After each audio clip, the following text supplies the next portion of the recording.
pregnant wife sends cheating millionaire husband to prison, then finds happiness with a rich CEO. Welcome everyone to this intense, pulse-pounding tale where secrets lie hidden beneath glossy mansions and polished smiles. Prepare to be swept into a whirlwind of betrayal, heartbreak, triumph, and ultimate justice. The glamorous world of a wealthy power couple will shatter before your eyes as dark truths come to light and an unexpected twist catapults a pregnant wife onto a path of righteous revenge. In the shadows of deception, an unlikely savior emerges, proving that hope can come from the most surprising corners. You won't believe how this story unfolds. So sit tight and brace yourself for one of the most dramatic journeys you've ever heard. Claudia Cartwright first met her future husband, James "Jamie" Winston, at an event brimming with socialites, business tycoons, and celebrities. The fundraiser was hosted at the prestigious Hilton Los Angeles in Beverly Hills. Claudia was a bright-eyed graduate student researching philanthropic endeavors, while Jamie was a young but wildly successful entrepreneur who'd already made his first million by the tender age of 25. From the moment their eyes locked across that gilded ballroom, Claudia felt an electrifying jolt rush through her veins, a sensation that was as thrilling as it was intimidating. The evening's purpose had been noble, raising money for a children's hospital in need of upgraded cancer wards, but Claudia could scarcely concentrate on the heartfelt cause. Jamie took every opportunity to sidle up to her, striking conversation in his smooth baritone voice. Despite the swirling spectacle around them, celebrities exchanging fake kisses on cheeks, old friends toasting with expensive champagne, luscious floral arrangements perfuming the air, she found it impossible to tear her gaze away from Jamie's intense, dark eyes. He had a magnetism that promised both danger and excitement. At first, Claudia wondered if he was just another superficial figure from the endless stream of LA high society men. Yet Jamie surprised her with his genuine interest in her research, asking detailed questions about the state of pediatric care and the ways philanthropic work could be structured to create long-lasting impact. He even pulled her aside, away from the crowd, to learn more about her personal motivations, how she'd watched her cousin suffer from cancer, how she'd resolved to make a difference in that realm. The more they spoke, the more she felt a nascent trust blossoming between them. By the end of that evening, Jamie had slipped his business card into her hand with a casual grin. The next day, Claudia received a bouquet of daisies, her favorite flowers, alongside a handwritten note. "I can't wait to continue our conversation, Jamie." She'd never encountered someone so seemingly sincere and wealthy who bothered to learn her preferences so quickly. It set her heart racing and, in many ways, sealed her fate. The days morphed into weeks as Jamie whisked Claudia into his opulent world. Their relationship escalated at lightning speed, private dinners at exclusive restaurants, late-night conversations over luxurious glasses of red wine, spontaneous weekend getaways to Napa Valley. For a young woman who had always been careful and methodical, Claudia found herself enthralled by Jamie's spontaneity and lavish spirit. Her parents were delighted that she had found someone who understood her passion for charity work, while her friends teased her mercilessly for landing a millionaire. But behind the jokes, Claudia's loved ones recognized how happy Jamie made her. In her eyes, he was a man who had not only the ambition to move mountains, but also the heart to heal the world. One starry night, atop a high-rise rooftop bar, with a sprawling view of Los Angeles glittering below them, Jamie asked Claudia to marry him. It was barely 6 months after they first met. Surrounded by a small string quartet he had hired, he went down on one knee, the city lights reflecting like diamonds in his eyes. Claudia recalled the dizzying swirl of sensations, excitement, a flutter of nervousness, a sense that her life was about to be catapulted into a brand new chapter. She said yes with tears streaming down her cheeks, believing wholeheartedly that she was at the start of her very own fairy tale. Yet, like any fairy tale that eventually sours, the darkness lurking beyond the glow of their whirlwind romance would soon rear its head and test Claudia in ways she never could have imagined. The first hints that something was amiss came in whispers. One day, not long after they were married in a grand ceremony at a lavish vineyard in Santa Barbara, Claudia stumbled across an odd expense. It was a receipt for a weekend stay at a luxurious Malibu beach house. On paper, it seemed harmless. Jamie was a wealthy man who often indulged in real estate visits and last-minute retreats. But something about the date left her unsettled. It overlapped with a period he'd claimed to be on a business trip in New York. Initially, she brushed aside her concerns, reminding herself that Jamie was a busy entrepreneur who traveled frequently. She told herself there must have been a mix-up in scheduling, or perhaps the property was used for meetings. Still, the image gnawed at her. Why hadn't he mentioned being in Malibu? Why say he was going to New York? When pressed, Jamie dismissed her questions with a breezy laugh, attributing it to an unplanned pit stop while en route to finalizing some real estate deals. He was so charming, so disarming, that Claudia allowed the explanation to settle her doubts. But then, there were more signs, tiny details, that pricked her mind like cactus needles. Some nights, Jamie would come home far later than usual, reeking of expensive cologne that wasn't his usual brand. Other times, he'd dash out the door in the morning, brushing off breakfast, and wouldn't resurface until the following day. He was always apologetic, always bearing lavish gifts and apologies for his unpredictable scheduled diamond earrings. One day, a brand new electric car the next. Claudia tried to be understanding. She was well aware of the demands placed on a successful entrepreneur. She reasoned that if she wanted to keep building her philanthropic projects and eventually start a family, she would have to endure some level of unpredictability. This was her choice, to marry a man with colossal dreams that often translated into a chaotic lifestyle. Yet, the cracks in their paradise grew more pronounced. On one occasion, a friend who worked in the same social circles quietly warned her that Jamie had been spotted at a high-end lounge, looking a bit too comfortable with a flirtatious model. Claudia, wounded, confronted him that evening. Jamie brushed off the accusation with a gentle, coaxing smile.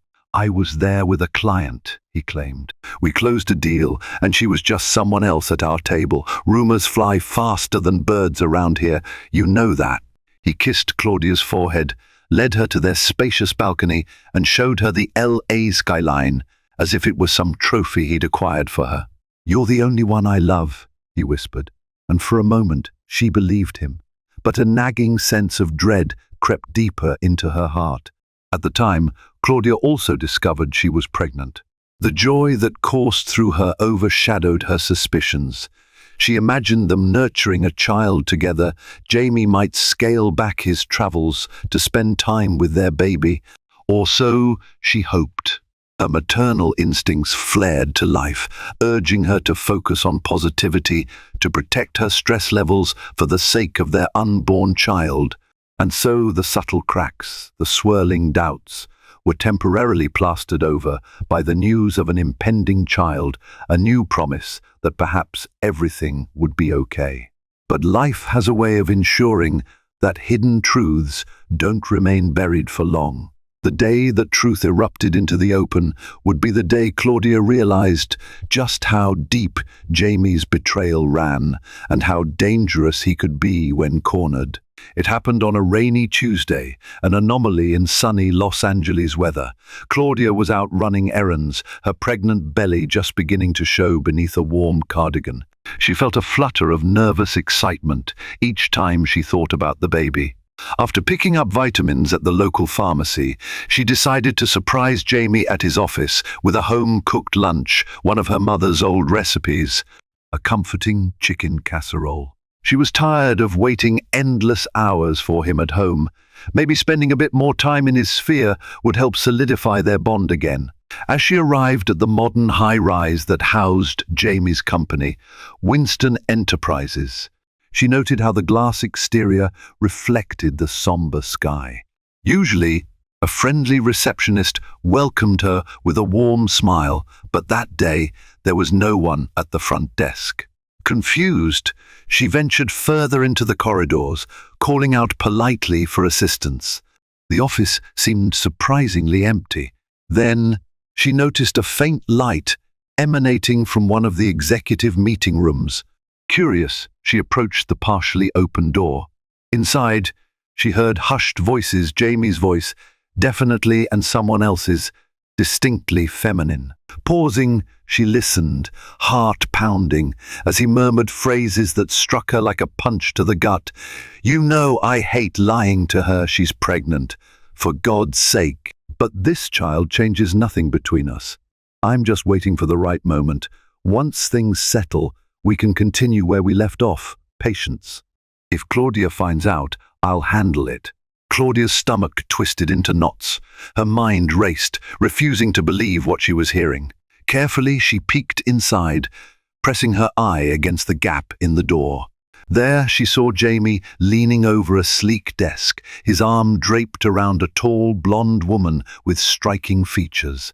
She had her hand curled around the collar of his shirt, pulling him close, wearing a smug smile like she owned him. Claudia's world imploded.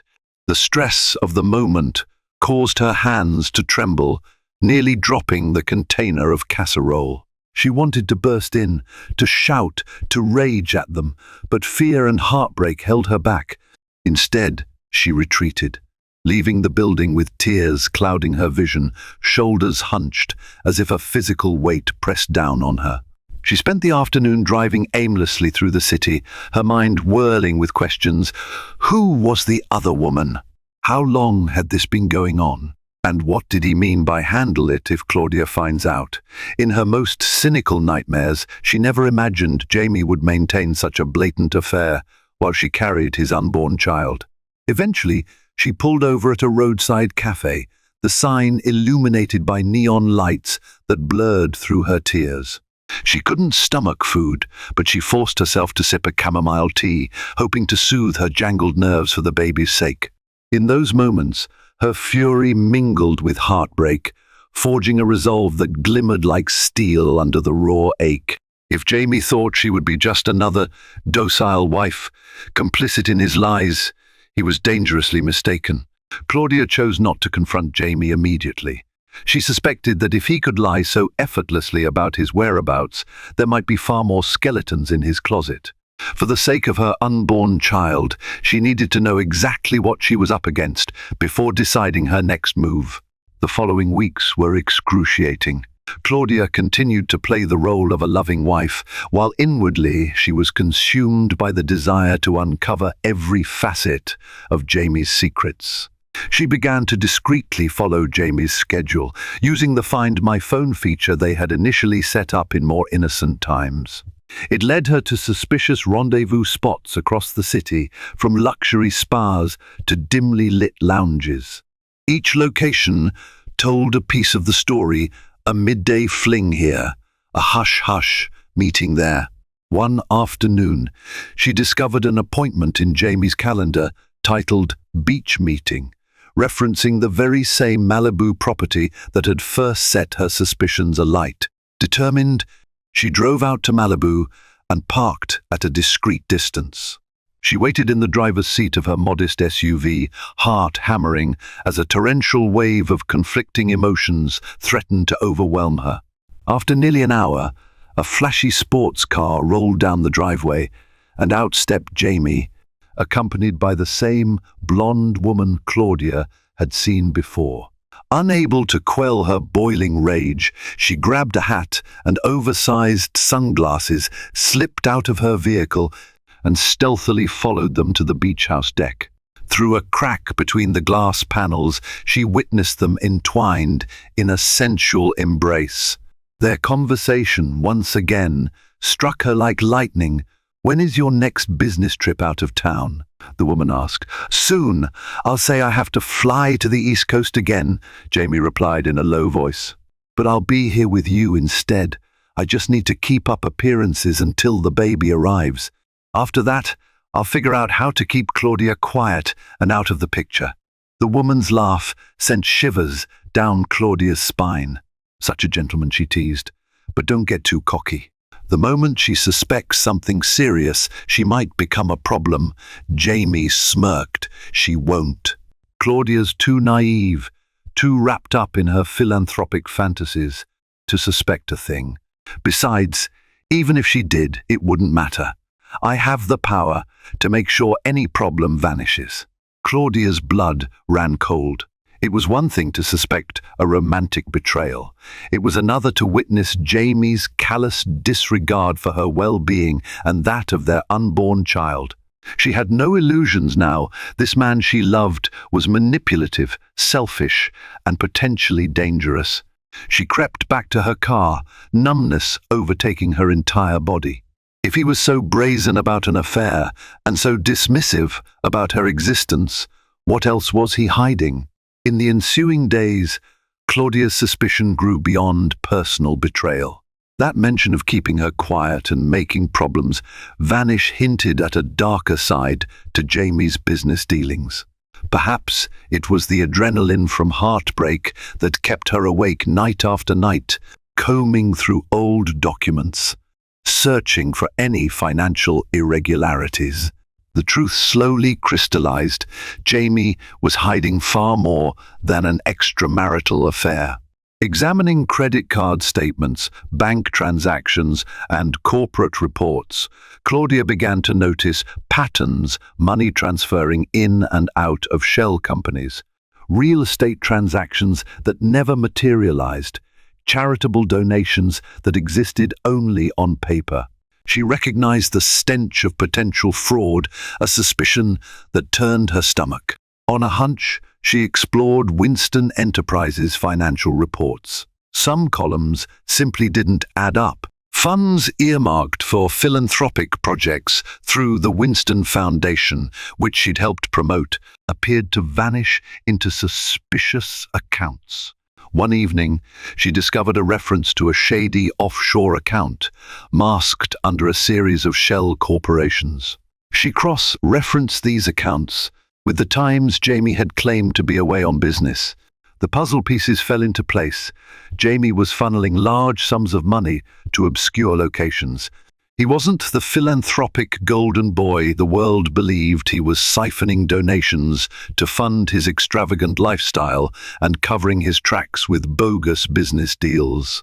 As horrifying as it was, this revelation filled Claudia with a grim sense of purpose. If Jamie was capable of defrauding investors, non-profits, and donors, she wondered how many people had suffered under his web of lies. She pictured the children's hospital they had once passionately supported. How much money had actually reached them? Had all those pledges and philanthropic galas been nothing more than a front? Still, she felt paralyzed by uncertainty. Exposing Jamie meant stepping into a legal battlefield she was ill-prepared for.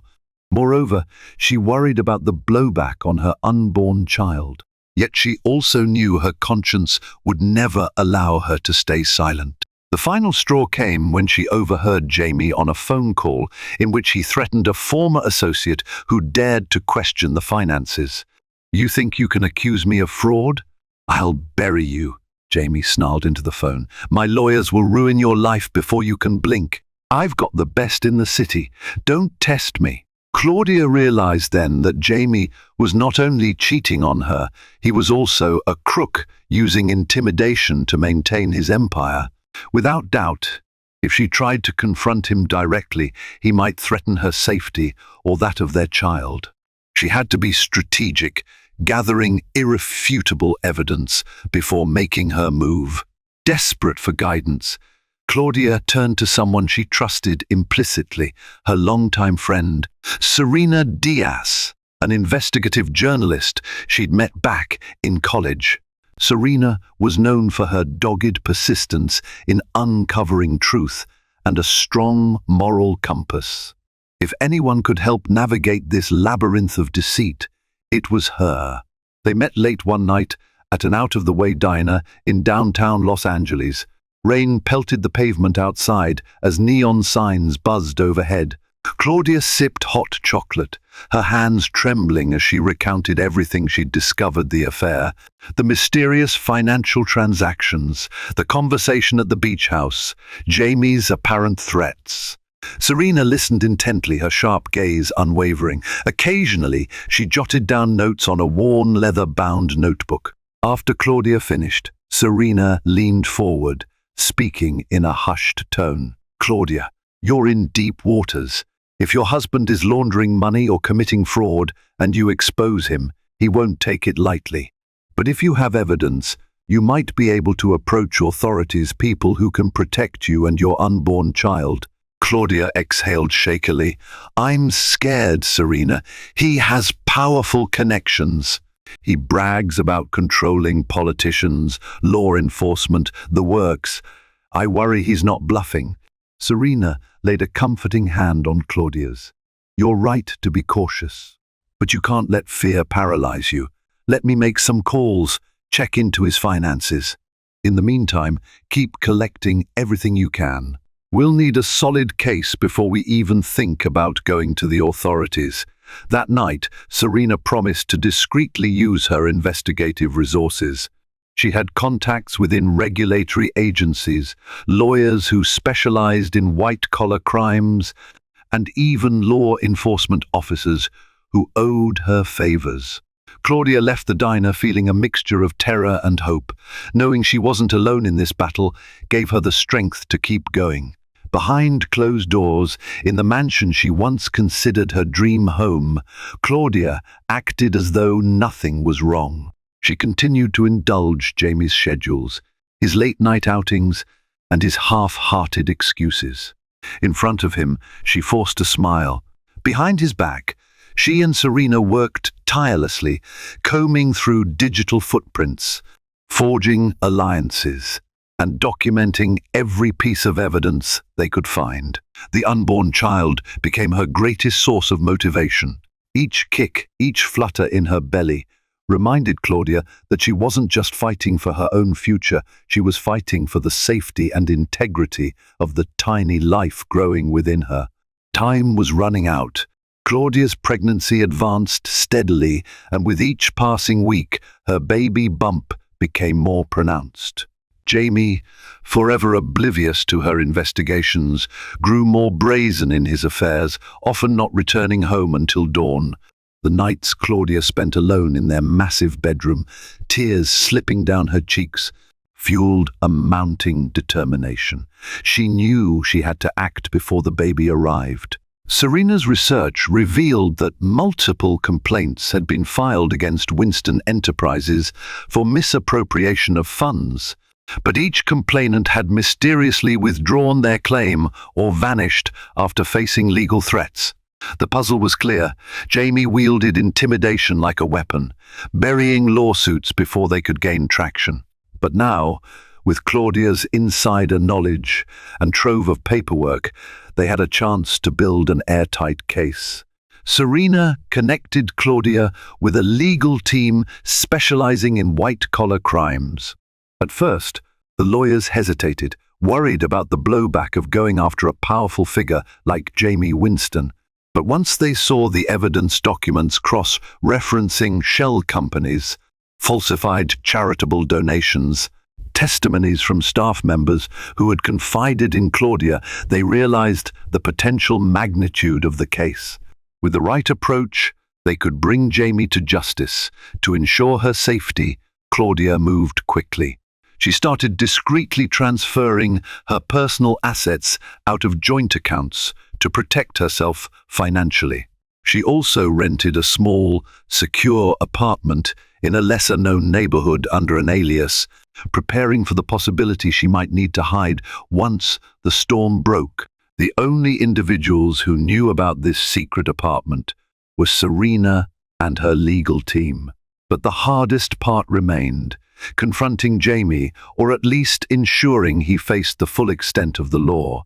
Each time she watched him walk through the door, exuding confidence as he chatted casually about his day, she felt waves of revulsion for the stranger her husband had become. Yet she kept the mask firmly in place, refusing to tip him off. Then came the tipping point, a single phone call that thrust everything into motion. Late one evening, while Jamie was out, Claudia received a frenzied call from a junior accountant at Winston Enterprises. A timid man named Marcus Green, who had grown alarmed by the discrepancies. Marcus confessed he was aware of a major transaction set to occur in the coming days, tens of millions funneling out of the Winston Foundation's charitable holdings into a private account overseas. It was the smoking gun, the final piece of the puzzle. If they could track this transaction, it would be undeniable proof of fraud. Claudia knew this was it. She rapidly coordinated with Serena and the legal team. They planned to alert the authorities at the precise moment the transaction took place, ensuring it could be traced in real time. With the feds involved, it would be nearly impossible for Jamie to weasel his way out of an immediate investigation. Her heart pounded at the prospect. She knew the risk was immense. Jamie's wrath could be deadly if he discovered her part in the sting. But she also knew she couldn't turn back. The plan was set in motion, with no opportunity for second thoughts. The morning of the planned sting arrived. Claudia awoke early, her stomach swirling with both nausea from pregnancy and sheer terror. She forced down a small breakfast, knowing she would need her strength. When Jamie arose, striding through the hallway in a tailored suit, she feigned a gentle smile, acting as though it was any ordinary day. He bent down to plant a perfunctory kiss on her cheek. "I have a busy day ahead," he mumbled, hardly making eye contact. "Don't wait up. I'll be late." Claudia's heart clenched, but she held her calm. "All right. Take care, Jamie." No sooner had he left than Claudia's phone buzzed with a message from Serena. "It's happening now. Are you ready?" She glanced around their opulent living room, an image of wealth that was about to come crashing down in spectacular fashion.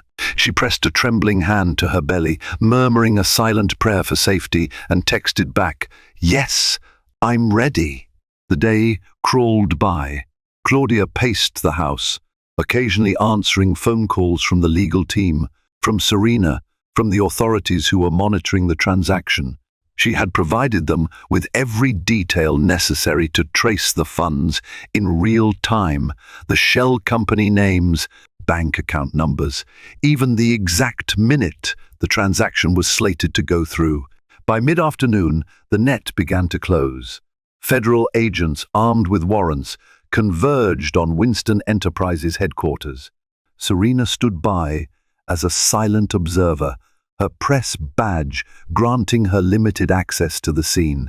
In the upper floors of the building, Jamie was in a meeting when the doors burst open, revealing stern-faced officers who served him with an arrest warrant on counts of fraud, money laundering, and embezzlement. The entire office was thrown into chaos. Employees scrambled, uncertain of what was happening.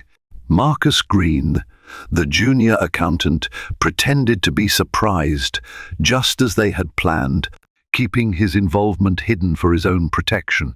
Claudia remained at home, tears streaming down her cheeks when she received the message, "He's in custody." She didn't know if she was crying out of relief, shock, or heartbreak. Perhaps all three converged in that single moment of reckoning. She sank onto the leather couch, the baby moving within her, as though sensing the monumental upheaval. But it wasn't over yet. A second text arrived from Serena. "They're bringing him to the station. Please be careful." Claudia grabbed a small suitcase she had prepared earlier, stepping outside into the bright California sunshine. She climbed into her SUV, hands gripping the steering wheel as she drove to the safe apartment. The final confrontation with Jamie would come later, likely in a courtroom or in carefully arranged legal proceedings. Right now, she needed to hide, yet Jamie was not one to give up easily. That evening, from a police holding cell, he made frantic calls to his high-powered lawyers. Bail was set at an astronomical figure, but his fortune and connections allowed him to post it immediately. He was out on bail by the next morning, freed while awaiting the formal charges and trial. Claudia's phone rang incessantly with calls from unknown numbers. She knew they were from Jamie or his lawyers, but she refused to answer. Her fear of retaliation soared, but so did her resolve to see justice done. With Jamie out on bail, Claudia lived in a constant state of anxiety. She stayed in her secret apartment, curtains drawn, rarely venturing outside except for prenatal checkups and covert meetings with Serena or her legal team. Threatening voicemails began to trickle in a familiar deep voice, spitting venom and betrayal. "How dare you set me up?" Jamie raged in one voicemail. "You will regret this." Fear coiled around Claudia's heart like barbed wire, but with each threat, she only grew more convinced she'd made the right choice. The avalanche of evidence was now in the hands of federal prosecutors. The media devoured the scandal, plastering Jamie's face across headlines and prime-time news. Winston Enterprises stocks plummeted, investors fled, and philanthropic foundations distanced themselves from the newly uncovered charity fraudster. He was no longer a golden boy. He was a pariah. Despite his best attempts at damage control, Jamie faced public outrage and a mountain of charges. Yet he continued to fight back through every legal avenue possible. His attorneys tried to smear Claudia, painting her as an unbalanced wife who concocted stories of fraud to seize control of his fortune. They invented rumors that she had been having an affair of her own, that her pregnancy was some twisted trap. Claudia refused to let such lies break her. She continued gathering evidence, determined to demolish each piece of slander. Whenever the pressure felt unbearable, she reminded herself that her unborn child was counting on her. She had to persevere, to show the world that this man had violated the public's trust and that his downfall was entirely of his own making. As the trial date loomed, Claudia's pregnancy reached its final stages. The swirl of media attention around Jamie's case threatened to stress her into premature labor. On her legal team's advice, she took a short trip north, staying in a secluded cabin near Lake Tahoe for a few weeks. There, she found solace in nature, the crisp mountain air, the rustle of pines, the shimmer of the lake under the sun. It was in that retreat that she regrouped her emotions and prepared herself for the legal battle that would define her future. The day of the trial arrived as an unseasonably cold morning in Los Angeles. News vans lined the streets outside the courthouse, eager to capture the downfall of a once celebrated entrepreneur. Claudia, dressed in a modest black dress that hugged her pregnant belly, entered through a side entrance to avoid the paparazzi. Serena stood by her, providing both moral support and journalistic coverage of the case. Inside the courtroom, the tension was palpable.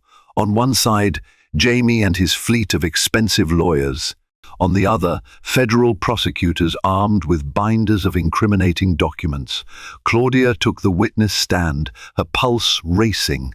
She testified for hours, recounting her discovery of Jamie's duplicity and detailing the labyrinth of financial transactions she had uncovered.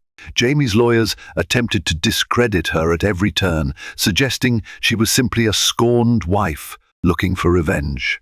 But the prosecutors responded with overwhelming evidence, bank statements, wire transfers, corroborating testimonies from former employees.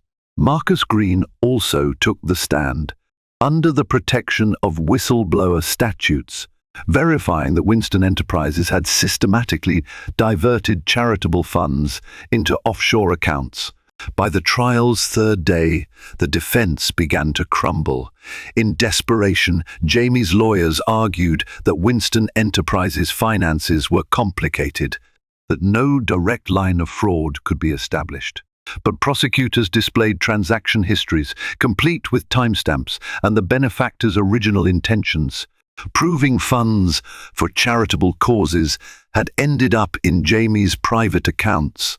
Each exhibit was another nail in the coffin of his defense. When Jamie finally took the stand, he attempted to paint himself as a visionary entrepreneur who occasionally used creative accounting for the greater good. He tried to spin a tale of philanthropic ambition gone awry, claiming ignorance of the finer details. The jury, however, was largely unmoved by his charisma. Facts overshadowed theatrics in that courtroom, and Jamie's credibility evaporated like morning dew. After weeks of testimony, closing arguments drew near. Claudia sat in the gallery, biting her lip, her hands folded over her belly. The baby's due date was alarmingly close. She prayed she wouldn't go into labor before the verdict. And then the final moment arrived. The jury filed back into the courtroom, somber expressions etched on their faces. The foreperson rose and announced the verdict, guilty on multiple counts of fraud, money laundering, and embezzlement. Jamie's face twisted into a mask of shock and fury. His lawyers were quick to request bail pending appeal, but the judge deemed him a flight risk, ordering him to be taken into custody immediately. As officers approached to handcuff him, Jamie caught Claudia's eye. Hatred blazed in his expression, and for a moment she felt a chilling pang of fear. Then she looked away, choosing instead to cling to the sense of relief that was beginning to flood her body. Mere days after the verdict, Claudia went into labor. She was alone in her apartment, half asleep when the contractions began. Terror mingled with exhilaration as each contraction grew more intense. Frantically, she called Serena, who rushed to her side, helping her into the car and speeding to the hospital through late-night traffic. The labor was grueling, the pain stabbing through Claudia's midsection with an intensity she couldn't have imagined. Memories of Jamie flickered through her mind of happier times, of that golden night he proposed, of the heartbreak that followed. Tears stung her eyes, but she also felt an unshakable sense of power surging within her. She would bring this child into the world free from deceit, free from the manipulative hold of a disgraced father. Hours later, as dawn broke over the city, Claudia gave birth to a healthy baby girl. The moment she held her daughter, a flood of love overwhelmed her. The baby's tiny hands and soft cries reminded Claudia of the hope she had clung to through every betrayal. Serena wept alongside her, capturing the moment in photographs she would later share with Claudia in a private album. When hospital staff asked about the father, Claudia felt a painful twinge, but calmly explained that the father would not be present. His name was on the birth certificate, of course, but physically he was locked away, awaiting sentencing in a federal facility. It wasn't how she had envisioned the start of her motherhood journey, but she embraced the reality. This baby was hers to protect and cherish. For those brief hospital days, Claudia savored a sense of triumph and serenity. She had survived heartbreak, legal battles, and threats. Now, cradling her newborn, she saw the path to a fresh start, one free from the illusions of wealth and the weight of secrets. Though Jamie had been found guilty, the legal proceedings were not fully over. He still awaited a formal sentencing hearing, and his defense team continued to lob appeals in a desperate bid to lessen his punishment. Claudia, now a single mother, stood firm against the notion of any leniency. She was prepared to submit an impact statement, detailing how his crimes had not only violated public trust, but also destroyed her marriage and put her at risk. On the day of sentencing, Claudia arrived at the federal courthouse, daughter in her arms. She wore a crisp blazer, projecting confidence despite the swarm of reporters. Serena walked beside her, capturing footage for a documentary she planned to produce on white-collar crime and whistleblower stories. They entered the courtroom, where Jamie stood before the judge in handcuffs, wearing a wrinkled prison jumpsuit. Though physically thinner and visibly strained, Jamie's arrogance still showed in the way he held his chin up. At first, he refused to make eye contact with Claudia, but as she took the podium for her impact statement, holding their infant daughter in her arms, he finally turned his gaze upon them. Her voice trembled slightly but remained clear. "Your Honor, Jamie Winston stole money from people who trusted him. He jeopardized charities meant to help vulnerable children. He manipulated and endangered me, the mother of his own child. I stand here not out of vengeance, but out of a desire for justice and closure. May this court's sentence reflect the seriousness of his actions." When it was Jamie's turn to speak, he offered hollow apologies, claiming remorse. But no one in the room seemed moved. The judge handed down a lengthy prison sentence, citing the brazen nature of his crimes. The courtroom erupted in murmurs. Jamie's face contorted in rage and disbelief as he was led away. Outside, cameras flashed and reporters shouted questions. Claudia shielded her daughter from the frenzy, refusing to provide any more statements beyond what she had shared in court. With Jamie finally sentenced, she felt a weight lift from her shoulders. The future, though uncertain, seemed infinitely brighter. In the months following Jamie's imprisonment, Claudia focused on rebuilding her life. She'd negotiated a divorce settlement that required no ongoing spousal support from Jamie. She wanted nothing more to do with his tainted fortune. Instead, she relied on the savings she'd stashed away and the modest trust she had established from her philanthropic work. She found a small, comfortable home in a quiet neighborhood, outfitting the nursery with pastel colors and second-hand furniture. It wasn't the opulence she once lived in, but she found more peace within those cozy walls than she ever had in that grand mansion. To sustain herself and her daughter, Claudia resumed her philanthropic pursuits, leveraging her background to consult for non-profit organizations.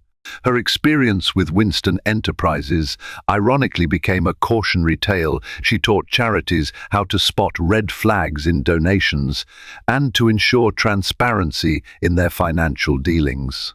Word of her expertise spread, and soon she was juggling multiple clients. During one such consulting project, she was introduced to Lincoln Link Harrington, a renowned CEO in the tech industry. He ran Harrington Innovations, a company famous for pioneering groundbreaking medical device technology. Their first meeting took place at a conference addressing modern funding solutions for public health initiatives, a cause close to Claudia's heart. She arrived wearing a simple grey suit, exhausted from a night of tending to her baby, but determined to put on a professional demeanor. The moment Link took the stage, speaking passionately about how technology could revolutionize healthcare in underserved communities, Claudia felt a spark of recognition. There was sincerity in his words, a far cry from Jamie's theatrics. He presented actual prototypes of portable medical machines, explained the affordability model, and engaged in dialogues about building trust in communities. Every word rang with authenticity. After the presentation, they crossed paths near the refreshment table. Link recognized Claudia's name from the schedule she was set to speak about accountability and oversight for large donations. He offered a friendly handshake.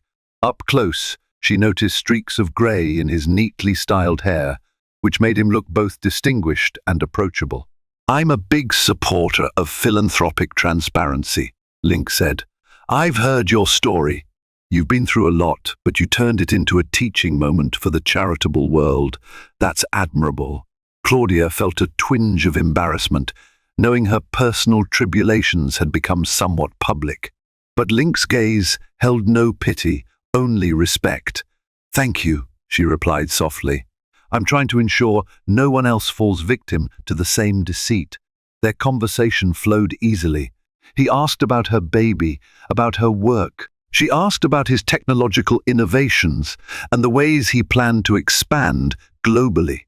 For the first time since Jamie's betrayal, Claudia felt a genuine connection, forming with another person, one founded on mutual respect and shared values rather than glittering illusions. Over the next several months, Claudia and Link forged a professional relationship. He hired her as a consultant to help streamline Harrington Innovations' charitable initiatives, ensuring that every donation and partnership was handled transparently. In the process, they spent increasing amounts of time together, brainstorming programs for hospitals in low-income regions, traveling to conferences, and meeting potential partners. On the personal front, Link grew fond of Claudia's daughter, Lily. Though initially shy around strangers, Lily seemed comfortable with Link, giggling whenever he made funny faces or let her play with the shiny buttons on his suit jacket. Watching them interact softened the guarded shell Claudia had built around her heart. She found herself smiling more freely, rediscovering the warmth she thought she had lost forever. Still, wounds from her past lingered. Nightmares of Jamie's threatening voicemails occasionally haunted her. Fear of betrayal sometimes gripped her unexpectedly. Link sensed her hesitation whenever their interactions veered toward the personal. Respectfully, he never pushed her. Instead, he offered steady support, an attentive ear, a gentle presence, a reliable partnership that contrasted starkly with Jamie's volatile charm. Eventually, Link invited Claudia and Lily to a charity banquet Harrington Innovations was sponsoring in San Francisco. He arranged for a nanny to accompany them so Claudia could enjoy the event without worrying about Lily. The banquet was a glamorous affair, but Claudia found it refreshingly focused on actual fundraising goals, not superficial networking. Link introduced her to top medical researchers and hospital administrators, all enthusiastic about forging genuine partnerships. Later that evening, as they stood on a balcony overlooking the sparkling bay, Link confessed his growing affection. "I'd be lying if I said I only see you as a consultant. You're an exceptional woman, Claudia. Your strength, your passion, your resilience, it's inspiring. I know you've been hurt, and I'd never want to rush or pressure you. But I hope you'll consider the possibility of a future together." Claudia felt her heart flutter. She stared at the water rippling beneath the moonlight, remembering the emptiness she once felt after discovering Jamie's betrayal. Now, life had brought her someone who seemed genuine, who understood the importance of trust. Tears prickled at the corners of her eyes, but they were tears of hope, not sadness. She turned to Link, placing a trembling hand on his arm. "I never thought I'd let myself care about anyone again, but you've shown me that real integrity exists. I'd like to explore what that future might look like." Amid this budding romance, Jamie's fate grew darker. From prison, he continued to file appeal after appeal, but to no avail. The courts upheld his conviction, citing the overwhelming evidence against him. His once formidable connections evaporated as politicians and socialites distanced themselves from the scandal. Even the blonde woman he'd been involved with publicly denied any intimate relationship, trying to save her own reputation. Within the prison walls, Jamie's arrogance and attempts to bribe guards led to harsh repercussions. Stories filtered back to Claudia. Jamie had gotten into altercations with other inmates. He tried to establish himself as an alpha figure, only to be brutally humbled. Rumor had it he was transferred to a higher security unit for his own protection. Though she took no pleasure in imagining Jamie's suffering, Claudia acknowledged it as the natural consequence of his choices. It was a hard karma that he had brought entirely upon himself. The man who once flaunted his power, wealth, and ability to make problems vanish now lived under strict rules, watched by guards, and overshadowed by the looming possibility of spending decades behind bars. Meanwhile, Winston Enterprises collapsed, swallowed by bankruptcy proceedings and lawsuits from defrauded investors. The Winston name became synonymous with white-collar crime, a cautionary tale taught in business ethics seminars nationwide. The philanthropic community, especially those who had been deceived by Jamie's lavish fundraisers, felt vindicated seeing justice served. And Claudia found closure knowing that the system, imperfect as it was, had ultimately held Jamie accountable. Claudia's relationship with Link blossomed over time, nurtured by mutual respect and unhurried affection. When Lily was around 2 years old, Link proposed in a quiet, heartfelt moment at a small garden behind his headquarters. There were no paparazzi or illusions, this time just the soft glow of fairy lights, an intimate table set with Claudia's favorite dishes, and a ring that symbolized genuine commitment rather than gaudy opulence. Tears glistened in Claudia's eyes as she said yes, hugging Lily close while she accepted Link's proposal. This time, it felt right, unrushed, free from hidden agendas, anchored in shared values. Their wedding took place a few months later, a simple but elegant ceremony at a charming hillside estate overlooking the ocean. Close friends and family gathered, marveling at how Claudia had transformed tragedy into triumph. Serena served as the maid of honor, beaming with pride. Lily walked down the aisle carrying a small basket of rose petals. As Claudia and Link exchanged vows, the gathering felt charged with genuine love and gratitude. In the months that followed, Claudia fully embraced her new life as the wife of a CEO who cared deeply about social impact. With Link's support, she expanded her philanthropic consulting into a full-fledged organization specializing in ethical oversight. They traveled together to underprivileged areas, forging alliances that provided medical and educational resources. Everywhere they went, they found people inspired by Claudia's story of how she'd once been ensnared by a millionaire's lies, but refused to let that define her. Occasionally, a pang of memory would surface, reminding Claudia of the painful past with Jamie. But each time, she remembered how far she'd come and how she had channeled that heartbreak into a future brimming with honesty, compassion, and real devotion. Thank you for watching this incredible journey of betrayal, heartbreak, and ultimate redemption.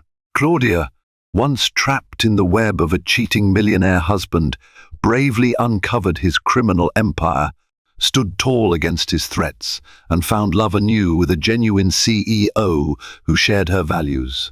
She proved that true strength shines brightest in our darkest moments, and that hard-fought justice can lead to a life richer in integrity and love. Mistress framed pregnant wife for murder millionaire only learned the truth on her deathbed. They say love and loyalty bind a marriage, but what if hidden betrayals and carefully crafted lies threaten to tear it all apart? Today, I invite you into a world where a secret mistress manipulates her way into the life of a wealthy businessman, framing his innocent, pregnant wife for murder. Deception lurks in every corner of their stately home, and truth remains locked behind carefully drawn curtains. How far will a scheming woman go to claim a billionaire's heart and fortune for herself? Stay tuned, because the shocking reality behind this twisted tale will leave you breathless and searching for answers. Alexander Cunningham was never one to crave the limelight. He was born into it. His family name, etched into the annals of high society, stood for wealth, influence, and philanthropy. Educated in prestigious institutions across Europe, Alexander returned home with a vision of expanding his family's business empire. At 32, he was charming, driven, and, some said, unstoppable. His ventures included everything from luxury, real estate, to technology investments. And though the tabloids painted him as a playboy billionaire, those who truly knew him said he was kind and sentimental, a trait inherited from his late mother, who once donated half her inheritance to build educational centers in underserved neighborhoods. It was during a charity gala at the Four Seasons Hotel in Chicago, an event he himself hosted to raise money for leukemia. Research that Alexander first laid eyes on Evelyn Hargrave. She was hardly the typical socialite, Reserved but graceful, she came to represent her father's law firm, offering pro bono legal services to children's hospitals. There was an innocence to her that drew Alexander in. She had dark hair, a gentle smile, and a warmth that made everyone around her feel safer, more at ease. When their gazes finally met, a current ran between them that no one else at the gala seemed to notice. Alexander politely introduced himself, but Evelyn hardly recognized him, having grown up in a middle-class family with little interest in tabloid gossip.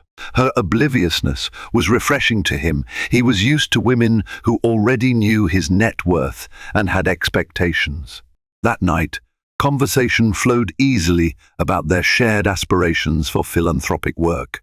Before long, they were talking about small personal details, her childhood in a Boston suburb, his experiences studying in Paris, her passion for pro bono legal advocacy. By the end of the evening, Alexander's thoughts revolved around little else but Evelyn. A whirlwind romance followed. Over candlelit dinners in quiet, upscale restaurants, they shared stories of past heartbreaks and childhood dreams. At times, they'd take midnight strolls along the Chicago waterfront, admiring the skyline's reflection in the water. Soon, those stolen moments replaced society's usual pomp and grandeur. Even as the press clamored for exclusives, the couple kept much of their relationship private. Those close to Alexander saw a man transformed. He laughed more freely, cancelled fewer personal commitments, and spoke passionately about the future he and Evelyn would build together. After a year of growing closer, Alexander proposed in his family's ancestral estate. The location was symbolic, a rose garden planted by his mother. That day, as the sunset bathed them in shades of gold and soft purple, he knelt on one knee. Evelyn's acceptance came through joyful tears, and they sealed their promise with a tender kiss. The wedding itself was held at a quaint chapel in a quiet, tree-lined neighborhood, marking not just a union of two souls, but also a testament to pure love untouched by material trappings. If only things had stayed that simple, if only fate and human jealousy hadn't conspired to disrupt their bliss. Newlyweds in a sprawling mansion, Alexander and Evelyn reveled in the early days of their marriage. The property, an expansive estate featuring manicured gardens, a stable of Arabian horses, and a staff of discreet housekeepers, felt like a dream. Although grand, it was also surprisingly cozy. Evelyn had a gift for making any space feel like home. With her intuitive sense of interior design, she replaced stiff formalities with warm comfort, changing the ambiance from museum-like to welcoming. Alexander's extended family admired Evelyn's gentle nature, especially his father, Gregory Cunningham, whose health was declining. He'd been a rigorous businessman with little tolerance for excuses, but Evelyn's kindness melted his stoic demeanor. Even the staff adored her for treating them like friends rather than employees. The outside world, though, saw them as a golden couple worthy of tabloids and gossip magazines. Every glitzy function they attended, every vacation they took, and every philanthropic move they made was documented and scrutinized. But beneath the veneer of perfection, cracks were forming. Alexander's wealth and responsibilities meant he traveled often, overseeing corporate expansions, negotiating high-stakes deals, and forging global partnerships. He was gone for weeks at a time, leaving Evelyn in the mansion. While the staff and her father-in-law offered companionship, the isolation and constant media attention weighed heavily. She missed the simplicity of her old life, a time when she could walk down a street without cameras. Despite her best efforts, loneliness began to eat at her. Evelyn tried to busy herself with charitable endeavors, volunteering at local shelters and children's wards, just as she had done before marriage. However, people looked at her differently now, always aware of her status as Miss S. Cunningham. She noticed that some colleagues fawned over her, Others were suspicious of her intentions, and the press hounded her for superficial stories. She wanted to maintain a normal life, but found it nearly impossible within the bubble of wealth and fame. During those long nights in the estate, she'd wait by the phone for Alexander's calls or watch some late-night talk show, seeking distraction. While her feelings of longing were legitimate, Evelyn never suspected that Alexander's frequent absences would create an opening for a more sinister force to walk into their marriage. At social functions, rumor had it that Alexander's charming persona had gained him more than just business contracts. There were whispers of flirtations, unsubstantiated talk that he had entertained certain acquaintances a bit too warmly.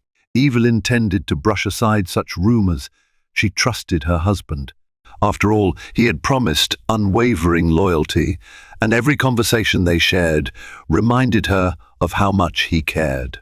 But reality does not always align with hope, and sometimes the smallest seeds of discontent can be nurtured by jealousy and greed until they grow into a forest of deception. In this case, that seed took root in the form of a woman named Sienna Royce, a cunning opportunist who saw in Alexander Cunningham not just a chance for love, but a golden ticket to power.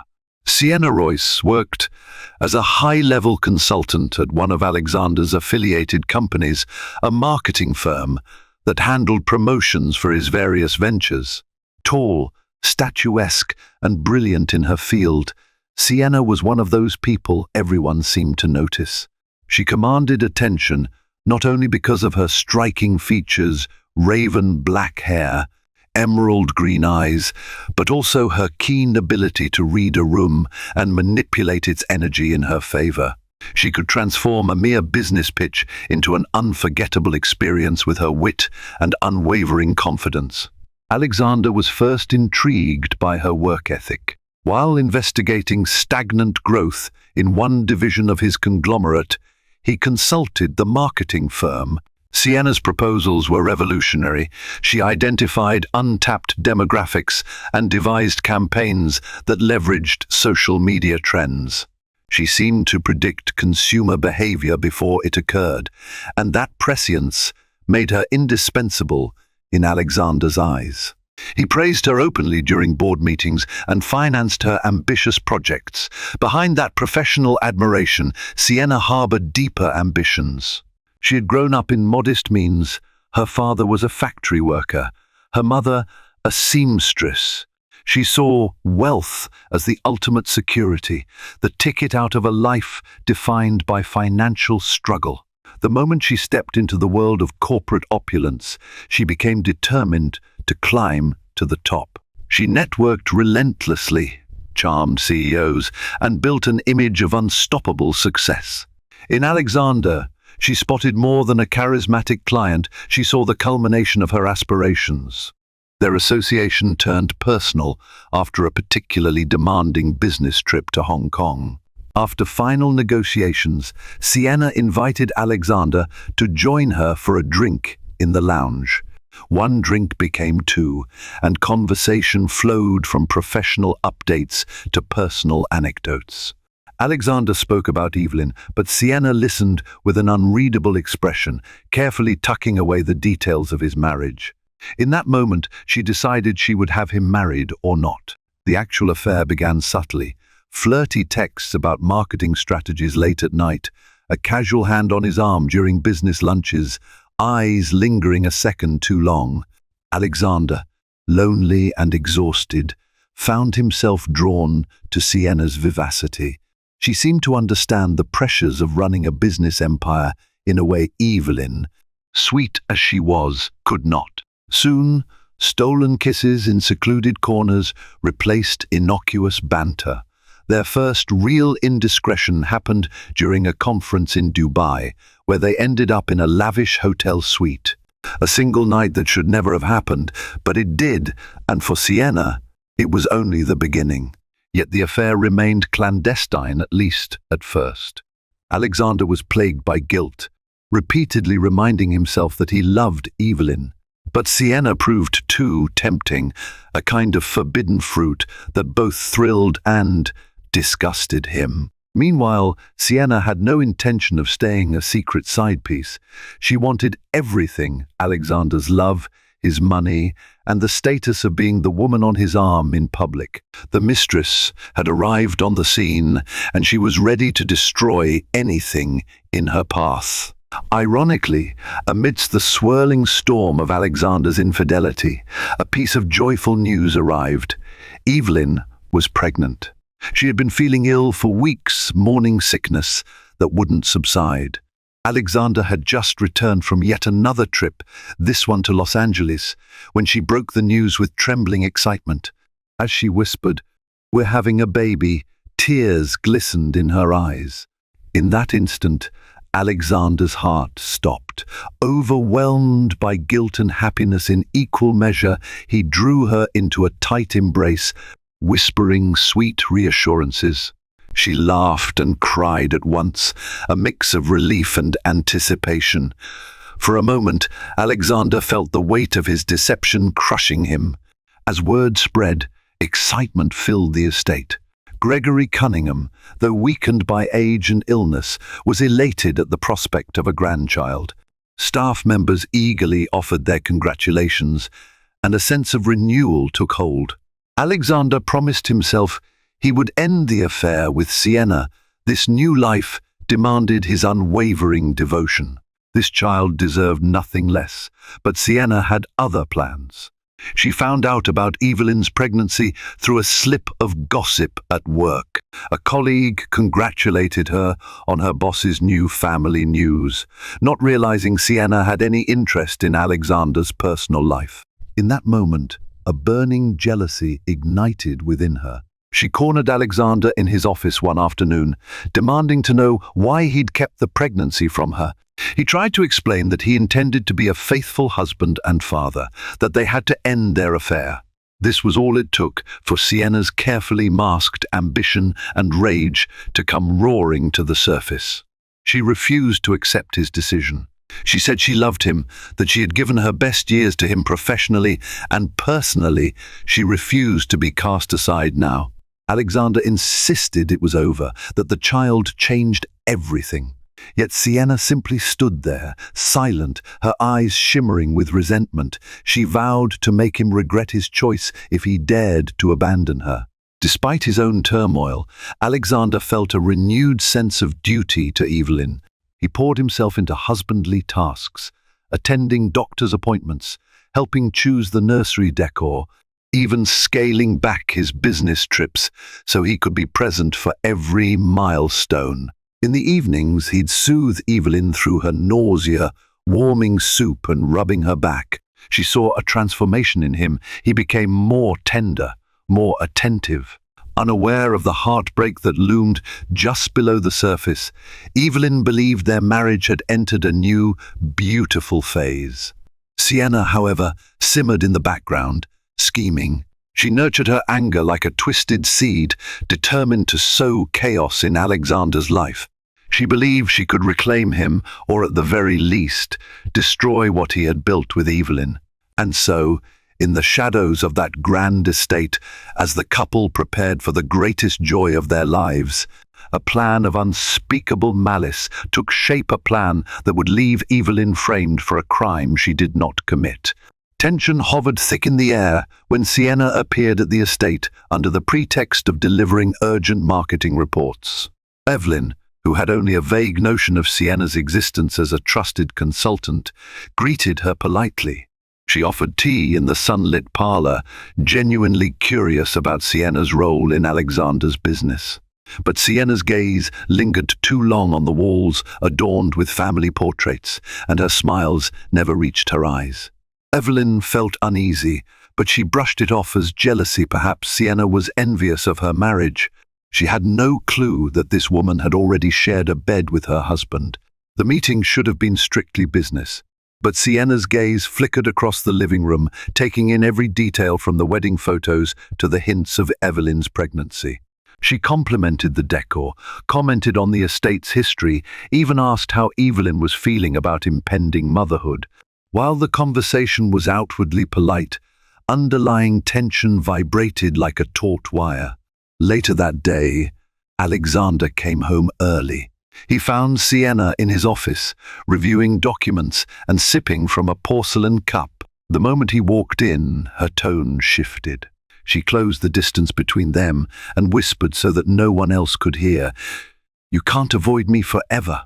Alexander stiffened, glancing nervously at the door. He managed a frigid response that they would talk later, outside of his home. Evelyn had been passing by, carrying freshly laundered linens when she caught the exchange. She didn't hear Sienna's words, but she saw the proximity, the hush in their voices, the tension in Alexander's posture. A pang of unease shot through her. After Sienna departed, Evelyn tried to ask Alexander about the nature of their conversation. He brushed it off, saying Sienna was simply upset over a failed business pitch, but the explanation felt thin. As the weeks passed, Sienna found reasons to meet with Alexander more frequently, either at the office or in random hotels under the guise of corporate retreats. He tried to resist, but Sienna always had an excuse: an urgent contract to review, a potential deal with high stakes. Each time she cornered him with veiled threats. "If you don't see me, I might slip and tell your wife about us."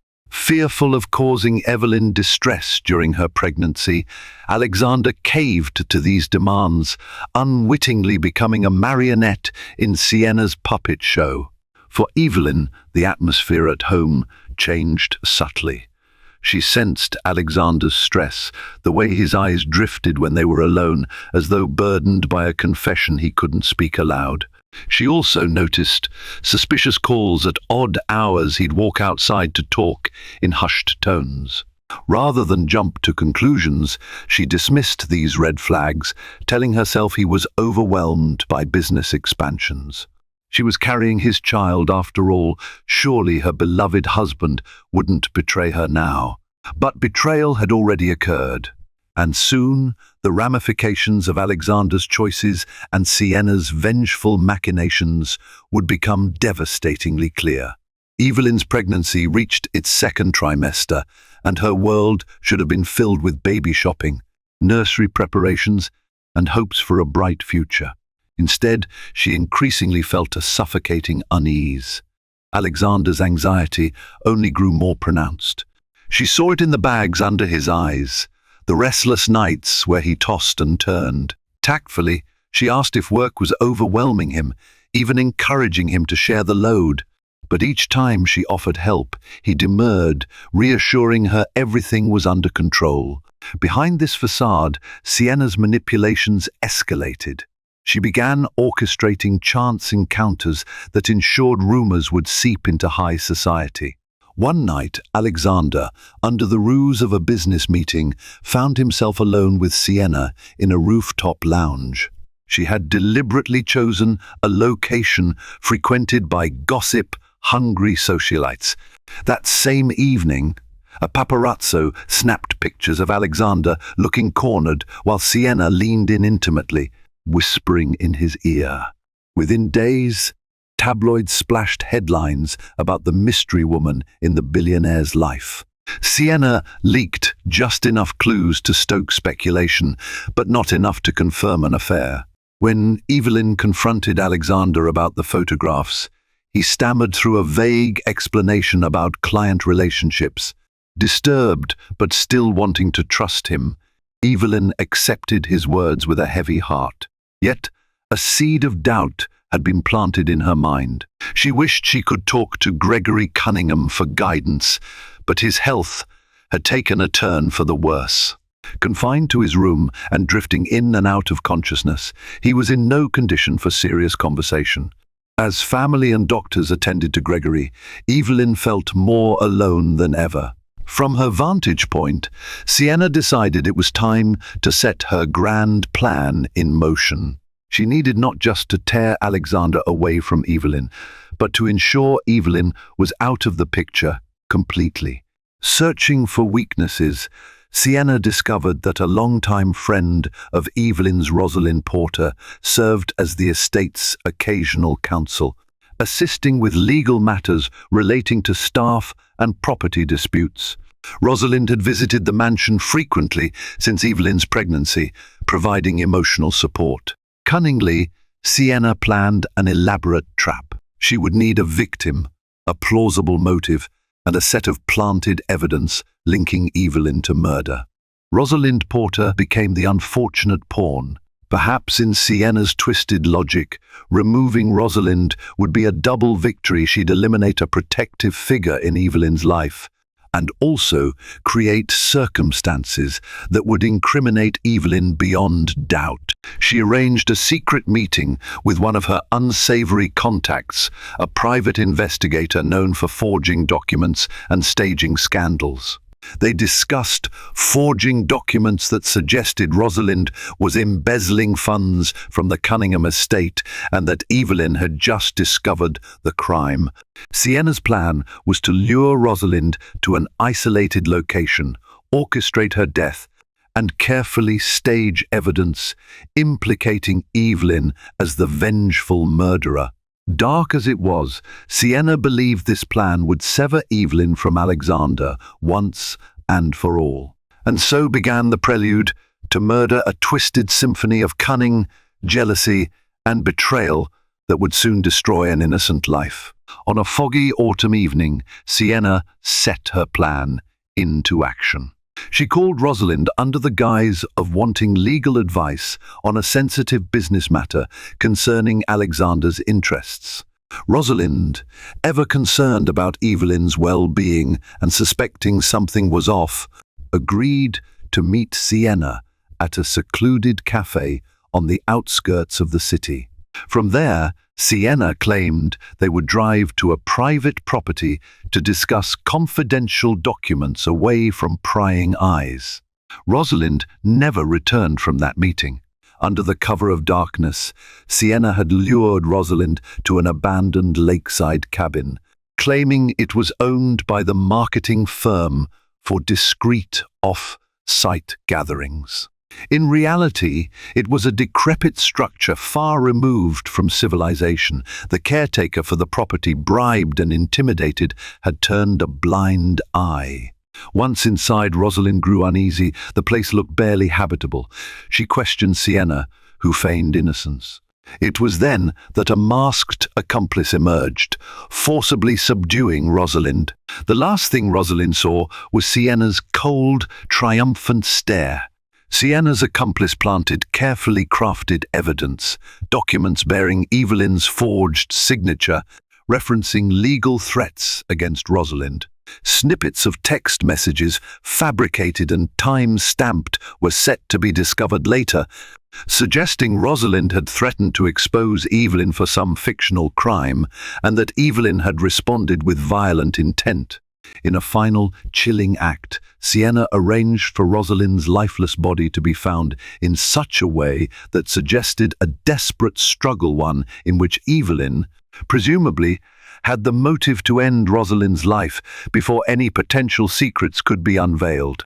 With Rosalind gone, the next step was to ensure the authorities found the right clues. The payoff to the accomplice and the caretaker ensured they would point law enforcement in Evelyn's direction. Overnight, a quiet lake cabin became a crime scene, brimming with false evidence. Within days, the police came knocking at the estate. Evelyn was beside herself with shock and grief when the detectives arrived. They bore official warrants to search her home office. Alexander, outraged, demanded to know the meaning of this. The lead detective explained that Rosalind Porter was dead, murdered, and overwhelming evidence implicated Evelyn. Stunned and trembling, Evelyn could only stutter. I would never hurt Rosalind. She was my friend." Yet the planted texts, the forged documents, and even a set of footprints that matched Evelyn's shoe size, Sienna had stolen a pair from the estate weeks earlier, painted a damning picture. Alexander vehemently defended his wife, but the evidence left him confused and unsure. Why were there messages from Evelyn to Rosalind referencing blackmail. Why did documents show Evelyn signing off on secret money transfers? It defied everything he knew about his wife, but it was all right there in front of him. The press, already suspicious about the tension in the Cunningham household, had a field day. Headlines flashed: billionaire's pregnant wife suspected in brutal murder of longtime friend. Through it all, Sienna played the concerned professional, offering Alexander support in the midst of this public crisis. Even as Evelyn was carted away in handcuffs, Sienna managed to stand by Alexander's side at press conferences, wearing a mask of sorrow and quiet outrage on his behalf. The trap had sprung, and the pregnant wife, innocent though she was, found herself in a living nightmare. The case went to trial in an atmosphere of sensationalism. Media vans lined the courthouse steps, and reporters shouted questions at Alexander, who arrived each day looking increasingly distraught. Evelyn, wearing maternity clothes that could not conceal her growing belly, stood accused of first-degree murder. Despite her reputable background, public opinion was split. Some believed a personal feud or jealousy had driven her to kill, while others suspected a conspiracy. Unfortunately, the manufactured evidence seemed too convincing for most to ignore. The prosecution laid out a narrative of financial impropriety. They presented documents allegedly discovered in Evelyn's personal files indicating Rosalind had stumbled upon irregularities in the estate's accounts, implicating Evelyn in embezzlement. According to these false records, Rosalind had threatened to reveal Evelyn's wrongdoing, prompting an enraged Evelyn to act violently. It was a story that left Evelyn devastated. She tried to explain it made no sense. She had no reason to embezzle money when she was married to Alexander, whose resources were open to her. The explanation fell on skeptical ears. Alexander employed the best defense team money could buy, yet each piece of evidence was carefully planted to weave an intricate web of guilt. The text messages, for instance, showed a conversation that never took place, but the digital forensics, manipulated through a corrupt specialist on Sienna's payroll, could not prove it was fabricated. Witnesses bribed to recall arguments they claimed to have overheard testified that Evelyn had publicly admonished Rosalind during a gathering. Never mind, these arguments never happened. The judge had no reason to doubt these upstanding citizens in reality, stooges of Sienna. As the weeks wore on, Evelyn's mental and physical health deteriorated. She was forced to remain in custody, though the court allowed her special medical accommodations due to her pregnancy. At night, she wept in a stark cell, fearing for her unborn child's future. She wrote letters to Alexander, professing her innocence, describing her anguish, and begging him to believe her.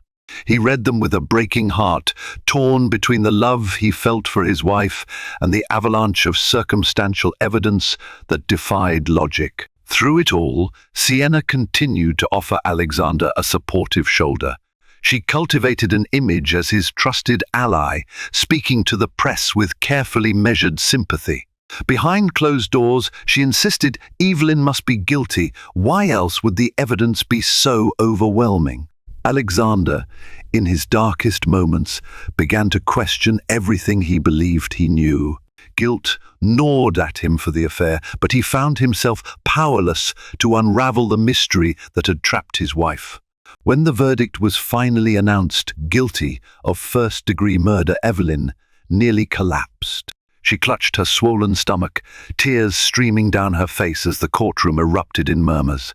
No one seemed to hear her anguished cry, "I'm innocent!" The judge's final pronouncement was that Evelyn Cunningham was to be remanded into custody until after the birth of her child, at which time a formal sentence would be handed down. In that moment, the world saw a tragic figure, a young, pregnant woman condemned to live out the worst nightmare imaginable. Sienna, meanwhile, watched with triumphant eyes. She had orchestrated every detail perfectly, not just shattering Evelyn's life, but also drawing Alexander ever closer into her toxic web. But karma, as they say, has a long memory. Evelyn settled into a routine of bleak despair at the Women's Correctional Facility. Initially placed in the medical wing due to her pregnancy, she endured invasive checkups, harsh stares from guards who had read headlines labeling her a monster, and the suffocating feeling of being both physically confined and morally convicted for a crime she never committed. Every night, she battled insomnia, haunted by the memory of Rosalind's kind face and the knowledge that someone had engineered this vicious lie to pin Rosalind's death on her. There were small mercies. A sympathetic nurse named Carla, who ensured Evelyn received proper prenatal vitamins, a chaplain who stopped by once a week to offer words of hope, and occasional visits from Alexander. His visits were emotionally charged. He would hold her hand through the bars, tears in his eyes, promising to hire new investigators to find the truth. Yet, day after day, no new evidence surfaced. Evelyn tried to be strong for her unborn child, but each passing week without progress felt like another nail sealing her fate. Alexander, outside the prison walls, found himself increasingly reliant on Sienna. With Gregory Cunningham gravely ill, Alexander had no family support system. While some longtime family friends empathized with him, many distanced themselves, wary of the scandal. Sienna capitalized on this isolation, moving herself into Alexander's circle as a business consultant, a crisis manager, and a friend who was just there to help. Publicly, the press questioned why Sienna appeared side by side with Alexander so often, but she spun it as loyalty to a valued client in dire circumstances. In truth, she was tightening her grip on Alexander, expecting him to declare his love for her, now that Evelyn was effectively out of the picture. Behind bars, Evelyn clung to any shred of hope. She wrote letters to the judge, detailing inconsistencies in the evidence. She pleaded with old colleagues from her law firm for help. Over time, a few concerned parties began to suspect foul play. An old friend from the legal community, Marcus Flynn, started his own independent investigation. Though resources were limited, he pored over financial records, phone logs, and digital footprints. Something about the case felt too perfect, too orchestrated. However, for every questionable lead he found, there was a dead end waiting. Sienna had made sure the trail was well covered. As Evelyn's due date approached, her health came under closer scrutiny. The prison wardens worried about potential complications, given her elevated stress. She was transferred to a local hospital's secure wing, awaiting the birth under constant guard. She feared the very real possibility that she would deliver her baby alone, only to have the infant taken away immediately. The thought of losing not just her freedom, but also her child, threatened to destroy her spirit altogether. Yet, amidst this darkness, Evelyn held on to a kernel of faith that the truth would eventually rise. She had no idea that her downfall was but a piece of a larger puzzle, orchestrated by a woman whose capacity for cruelty seemed boundless, and that fate, ever watchful, was patiently waiting for its chance to restore balance. As fate would have it, Evelyn's labor began under dramatic circumstances. She was in her hospital bed, dozing fitfully, when intense contractions gripped her midsection. The prison guards alerted the medical staff, who rushed in to help. The hours of labor were agonizing, a mixture of physical torment and emotional heartbreak. Fear coursed through Evelyn's mind. Would she even get to hold her baby? Alexander arrived just in time, having been notified by the hospital. Despite the tension and the armed guard by the door, the medical staff allowed him to stay by Evelyn's side. He held her hand, murmuring words of encouragement, tears in his eyes as she fought through each contraction. After what felt like an eternity, Evelyn brought a baby girl into the world. The tiny newborn cried out, unaware of the turmoil surrounding her birth. For a fleeting moment, everything else receded. Alexander kissed Evelyn's damp forehead, awe-struck by their daughter's fragile beauty. Evelyn, tears streaming down her cheeks, whispered, "Our baby girl." She felt a surge of unconditional love that momentarily eclipsed the injustice crushing her. She named the baby Abigail, a name she had cherished since childhood. But as soon as Evelyn was stable, reality crashed down again. A female prison guard entered the room, flanked by a hospital social worker. Formalities dictated that Abigail could not remain with a convicted murderer.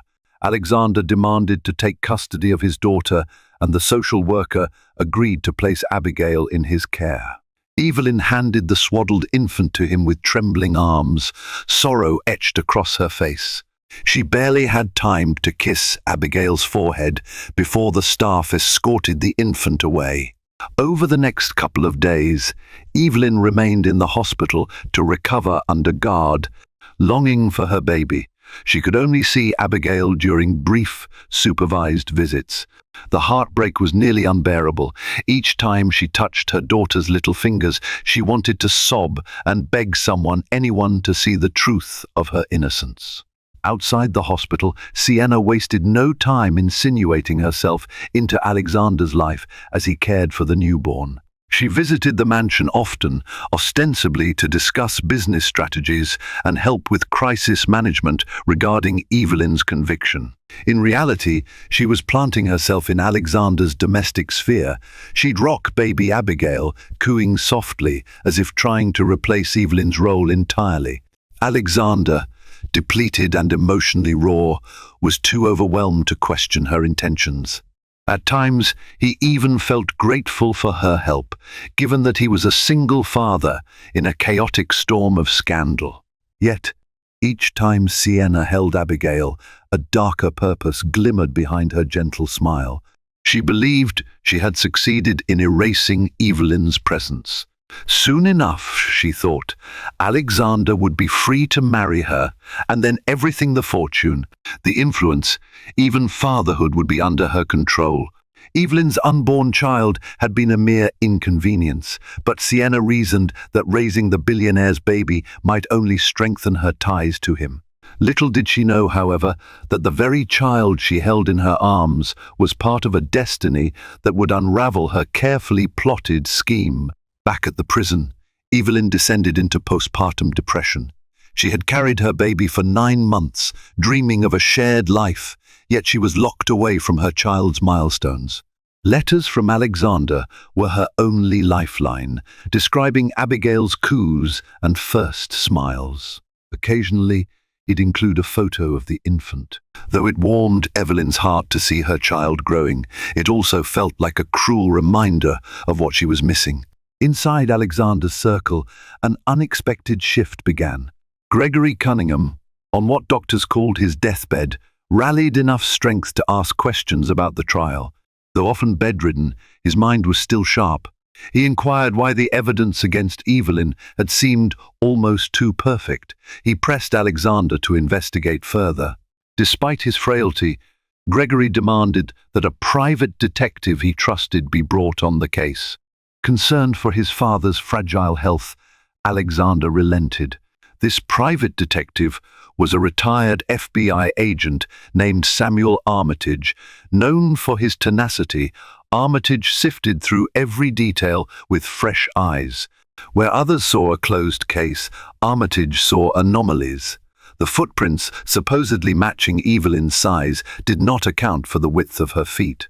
The digital messages, while damning, lacked the random personal details real conversations often carried. And the caretaker of that lakeside property? He vanished right after Rosalind's murder. These discrepancies began pointing to a grand orchestration. Meanwhile, Sienna found her own life taking an unanticipated turn. She had aligned her entire future around Alexander, expecting him to quickly divorce or annul his marriage to a convicted murderer. Yet, weeks and months passed, and Alexander still hadn't initiated divorce proceedings. He was entirely devoted to caring for Abigail and dealing with his father's failing health. As Sienna tried to pry her way into the family circle cooking meals, rearranging the mansion's decor, she realized Gregory Cunningham's animosity toward her. He might have been too weak to speak openly against her, but his eyes burned with distrust whenever she entered his room. Feeling cornered, Sienna intensified her manipulations, urging Alexander to declare Evelyn incompetent or to take legal action to remove her parental rights. Alexander resisted, citing Evelyn's emotional connection to Abigail. He insisted the child needed her mother, at least in some capacity. This frustrated Sienna to no end. In her bitterness, she started lashing out, letting glimpses of her true nature slip. She snapped at staff, belittled them for minor mistakes. Rumors spread that Sienna was controlling and harsh. Still, Alexander remained in an emotional fog. His father's precarious condition weighed on him, as did the responsibility of single parenthood. He desperately wanted to believe in Evelyn's innocence, but he was haunted by the mountain of fabricated evidence. Every moment, he felt torn between his convictions and the illusions carefully spun around him. But the tides were beginning to shift. Samuel Armitage's quiet investigation hinted that something was not right. Gregory Cunningham, though frail, was determined to see his beloved daughter-in-law vindicated. In the background, the forces of karma were stirring, preparing to bring long-overdue justice to Evelyn and a merciless reckoning to the puppet master who thought she could keep her crimes hidden forever. As Samuel Armitage's investigation progressed, he discovered a crucial piece of evidence, a forged email chain between Evelyn and Rosalind. The language in these emails was stilted, filled with phrases Evelyn would never use. Armitage also found that the metadata timestamps had been altered, something a skilled hacker could do, but it left behind digital signatures that indicated tampering.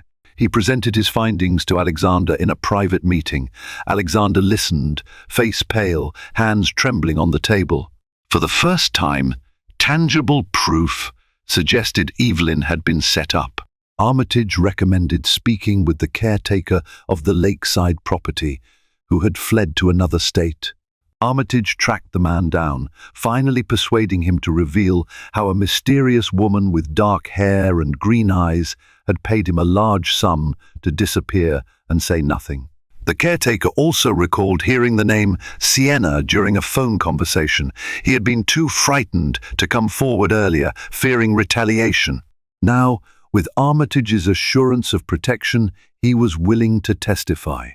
Armed with this information, Alexander confronted Sienna at the mansion. She scoffed, feigning disbelief. "You can't trust some random caretaker," she snapped, crossing her arms. But Alexander noticed her eyes flicker with panic. For the first time, she seemed out of control. When he demanded that she leave, Sienna pivoted to threats. She warned that if he ruined her reputation, she would release more incriminating documents, possibly framing him alongside Evelyn. Shocked by her audacity, Alexander was left speechless. Sienna stormed out, her posture stiff with rage. That same night, Gregory Cunningham's condition deteriorated rapidly. Doctors said it was only a matter of hours or days. Summoning all his courage, Alexander went to his father's bedside and told him about the caretaker's testimony. Gregory, breathing with difficulty, gripped Alexander's hand and whispered, "Clear her name. Do it. For your child." Those words galvanized Alexander into action. With Armitage's help, he planned to file a motion for a new trial, presenting the caretaker's testimony and the evidence of digital tampering. Word of the caretaker's confession found its way to the press, causing a stir. Speculations ran wild about a shadowy figure behind the murder. Some media outlets even suggested Sienna Royce by name, citing her suspicious closeness to Alexander and Evelyn's known distrust of her.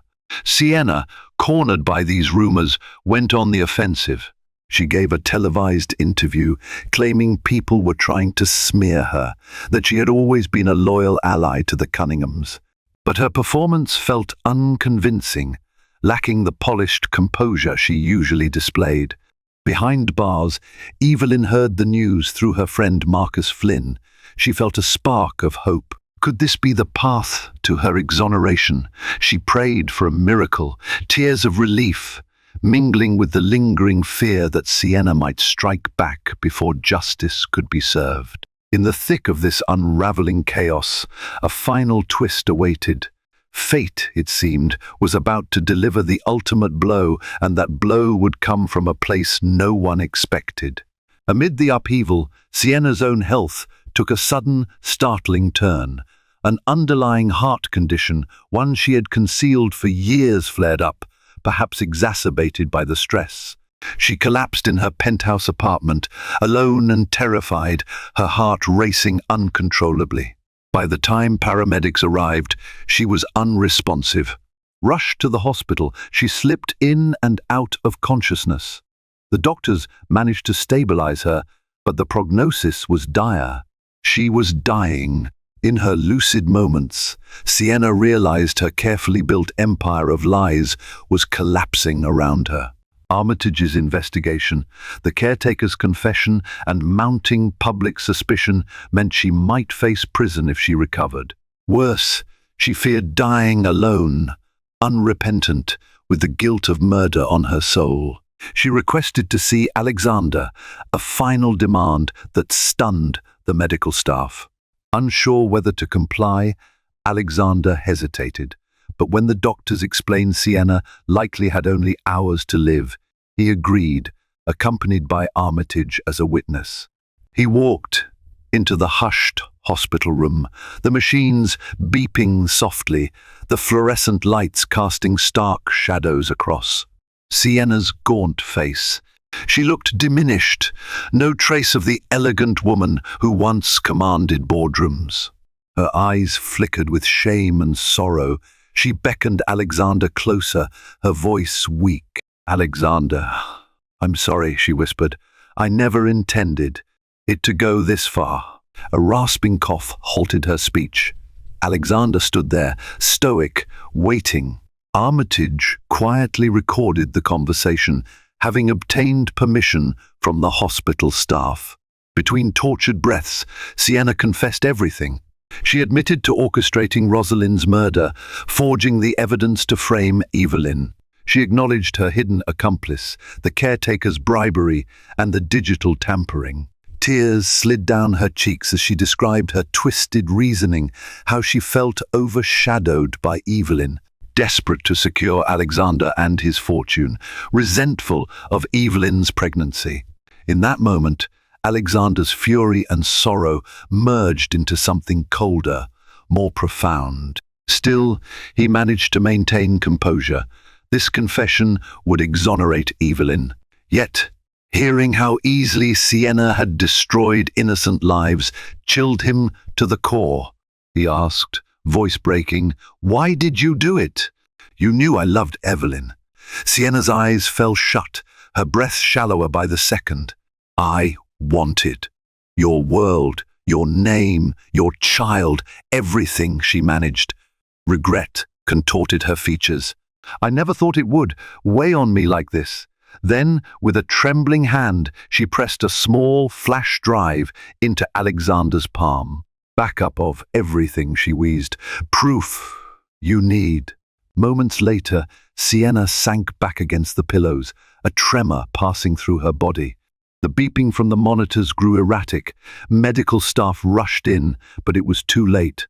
Sienna Royce exhaled her last breath, carrying her heartbreak and envy into the unknown. Alexander stood there, numb, as Armitage ended the recording. The full weight of Sienna's words settled in. At last, the truth had emerged, not from law books or cunning detectives alone, but from a dying woman's final, desperate confession. Evelyn could finally be freed. Yet, the cost had been immeasurable: a close friend murdered, a child born into tragedy, and a family shattered by deception. With Sienna's recorded confession and the flash drive in hand, Alexander and Armitage moved swiftly. They contacted Evelyn's defense attorneys, who filed an immediate appeal for reversal of her conviction. The new evidence was overwhelming. Sienna had admitted to framing Evelyn, and the digital records on the flash drive corroborated her every word. Within days, the case took a dramatic turn. Prosecutors announced that they would drop all charges against Evelyn Cunningham and expunge her record. The judge signed the necessary documents, and just like that, Evelyn's innocence stood vindicated. That day, Alexander arrived at the prison with official paperwork, tears in his eyes as he watched the guards unlock the cell door. Dressed in a plain jumpsuit, her hair thinner and eyes shadowed by sleepless nights, Evelyn stepped out in disbelief. As soon as she saw him, she rushed into his arms, sobbing uncontrollably. The moment felt surreal, a sudden and long-awaited victory after months of crushing despair. Outside, a small crowd of reporters had gathered, along with a few loyal friends who never stopped believing in Evelyn's innocence. Cameras clicked rapidly as the couple emerged, hand in hand, tears still wet on their cheeks. For once, the tabloid headlines were sympathetic. Wrongly convicted mother freed, truth exposed in high society murder. Marcus Flynn and Samuel Armitage stood nearby, offering words of relief and congratulation. A sense of communal catharsis filled the air. Later that night, Alexander took Evelyn to see their daughter. Abigail, now several months old, reached out tiny hands in curiosity as her mother held her for the first time outside a prison setting. Evelyn wept at how much the child had grown. She marveled at the soft coos, the bright eyes that gazed back at her. In that tender moment, she felt more gratitude than she could express for life, for justice, and for the future she still had a chance to shape. Gregory Cunningham, too, lived just long enough to see Evelyn cleared of all charges. When Evelyn entered his room, he mustered a small smile, relief evident in his sunken eyes. He took her hand, his voice barely a whisper. "I knew you were innocent. So glad you're home." He died peacefully the following day, comforted by the knowledge that his granddaughter would not grow up with her mother behind bars. In the days that followed, Alexander publicly acknowledged his own failings. He owned up to the affair, expressing deep remorse for how his indiscretions had paved the way for Sienna's manipulations. While the public showed some scorn for his betrayal, they also recognized the tragedy he had endured. Though forgiveness wouldn't come easily, Evelyn's unwavering love and the sanctity of family provided a path toward healing. As for Sienna, her ashes remained unclaimed in a cold morgue for weeks. Eventually, distant relatives arranged a modest ceremony. No one from the Cunningham family attended. Her story ended not in triumph, but in a poignant cautionary tale of how far envy and greed can carry someone before karmic retribution finally intervenes. Life after the storm was not without challenges, but it was a new beginning for Evelyn, Alexander, and their precious Abigail. The estate, once a backdrop for deception, slowly transformed into a genuine home. Evelyn took charge of philanthropic projects again, this time focusing on helping wrongfully convicted individuals, inspired by her own harrowing ordeal. She set up a fund named after Rosalind Porter, ensuring her friend's tragic demise would save others from similar injustices. Alexander, for his part, worked tirelessly to rebuild trust. He dismantled the marketing firm where Sienna had worked, unearthing more evidence of her unscrupulous dealings. He apologized publicly not just to Evelyn, but to Rosalind's family, whose grief was immeasurable. Over time, his sincerity softened some of the resentment people felt toward him. Though he could never undo the past, he resolved to use his wealth and influence more responsibly. In the corporate world, rumors abounded about the curse of Sienna's ambition. Several former associates who had assisted her in forging evidence or covering tracks found themselves under investigation. Some faced charges for conspiracy, bribery, and obstruction of justice. One by one, they fell from their positions of comfort, forced to contend with the same legal system they had once manipulated. It seemed, indeed, that karma was wide-reaching, leaving no stone unturned. For Evelyn, the healing process was both physical and emotional. Nightmares still haunted her. Sometimes she'd wake in a cold sweat, reliving the moment of her wrongful arrest or hearing the clang of prison doors in her mind. Yet each dawn brought renewed faith in the love of her family. Holding Abigail close, she would remind herself how precious freedom was, how fleeting life could be, and how important it was to cherish every untainted moment. Alexander's guilt, though softened, remained a heavy burden. He attended marriage counseling sessions with Evelyn, determined to prove his fidelity and devotion.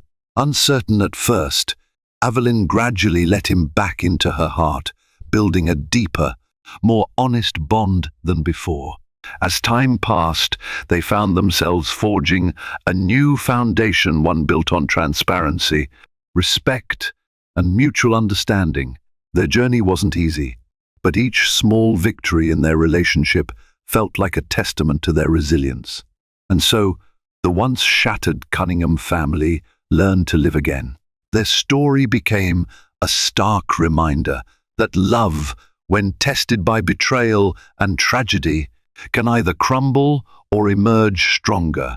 Evelyn and Alexander chose the latter. Bound by their child, the memory of a beloved father, and the luminous spirit of a friend lost too soon, they carried on with renewed purpose.